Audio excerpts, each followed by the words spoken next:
I am not the strongest woman in the world, but I am internet personality Vangelus, and it took me a months-long minute to find any Jada Toys Street Fighter figures. This is Chun-Li, the final third of their first wave of releases, and I am capital S struck by the packaging style on this line. The arcade machine motif is welcomingly loud and unsubtle, and I'm sure some enterprising FGC maniac out there could rig this cardboard shell up with tiny buttons, a micro monitor, and a wee stick to be the least waterproof copy of Street Fighter 2 on the block. Will you here comes to be a new challenger? At that, Jada Toys is working with the Street Fighter 2 license, Ultra Street Fighter 2: The Final Challengers, specifically if the box is to be believed. So this is a classic double hair bunned, white booted, and shockingly large spiked braceleted world warrior from China, rocking the retro Chun-Li look that helped define a paradigm shift in the world of arcade gaming. Yeah, that should convince the gamers I'm one of them. The sculpt is pretty solid for my tastes, working a lot of the joints into a pseudo-muscular visual ripple, and the color selection uses the basic Chun-Li palette with emboldened aplomb. Yellow over blue is never easy, so kudos to Jada Toys for managing to elude a lot of greenness and streakiness, while still hitting a fair number of crisp lines on the design of the puffy-shouldered blue tunic dress uniform thing. That detailing kicks up one whole metric notch on the head sculpt, which rides a line of neutrality and intensity that I'm down for on your average fighting game character. The eyes, lips, and yellow hair bun trim all feel like pretty darn solid instances of paint delivery for a Marvel Legends competing piece. And the alternate aggressive head even adds in some cleanly applied teeth and tongue. I'm so happy Jada Toys went for something combative and shouty on the included head swap, rather than expending resources on replicating something as one note as ah ha ha ha ha yatta. Make fighting game characters able to look like they are fighting! And make head swaps as easy as this, a simple ball socket pop that doesn't fight me when I want to change portraits. Chun-Li's hand swaps use pegs with wrist sockets, but still aren't terribly hard or scary to interact with. You can also remove her bracelets if you want to replicate that old Games Magazine hoax from decades ago where it was implied she could hurl them as projectiles via a complex secret input.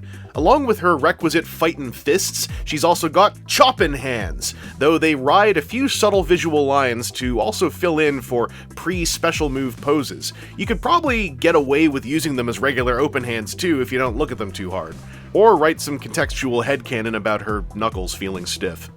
Chun-Li's accessory loadout concludes with a two-part lightning kick setup, and it is absolute joy. There's a small jointed stand to hold up the effect part, and the aforementioned effect part itself, which contains 3 fully usable sockets for Chun-Li's boot to occupy. I was genuinely expecting only one.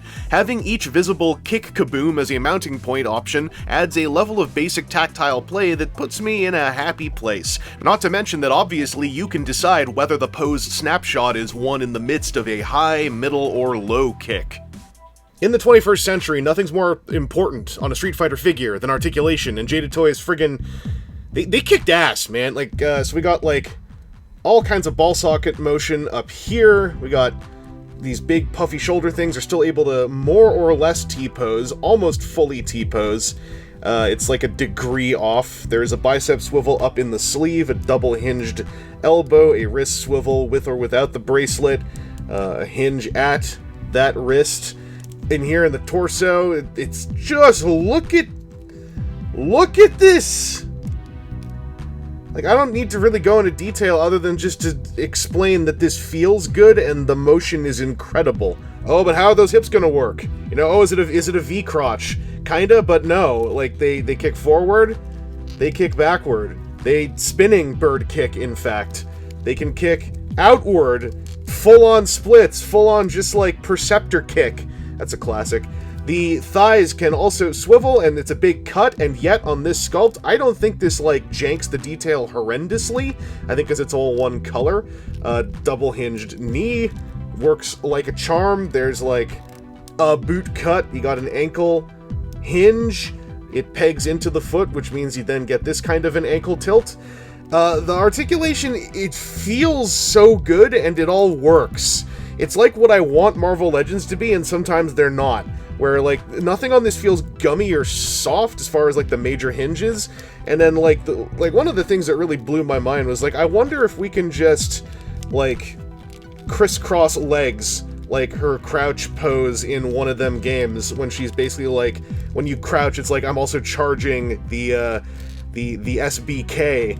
And, like, I think this works. Like, she's just able to chill out in a fairly decent, like, I'm just sitting down kind of pose. And for a figure made out of very hard plastic, like, I find this very impressive. Obviously, this stuff is softer durometer. I haven't noticed any plasticizer leakage or sweating, so I don't think this is going to be any kind of issue. Articulation on Jada Toys Chun-Li is friggin' stellar. Hopefully that shows through in the B-roll footage more than this segment. This is more of like a mechanical segment, like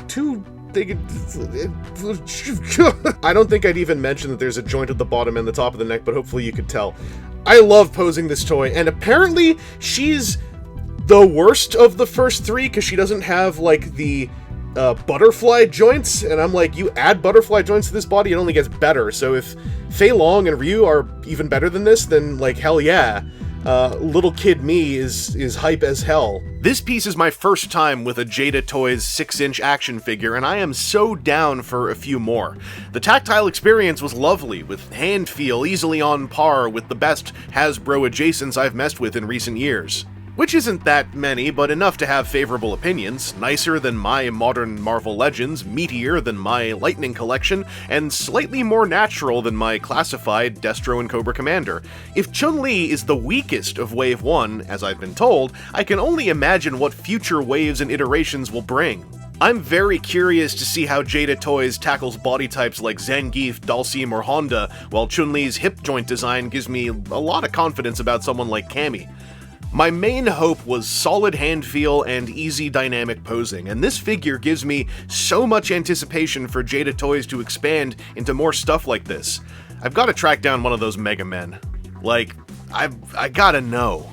Anyway, this has been Internet Personality Vangelus, and if only collecting fighting game figures could increase my aptitude for actually playing fighting games.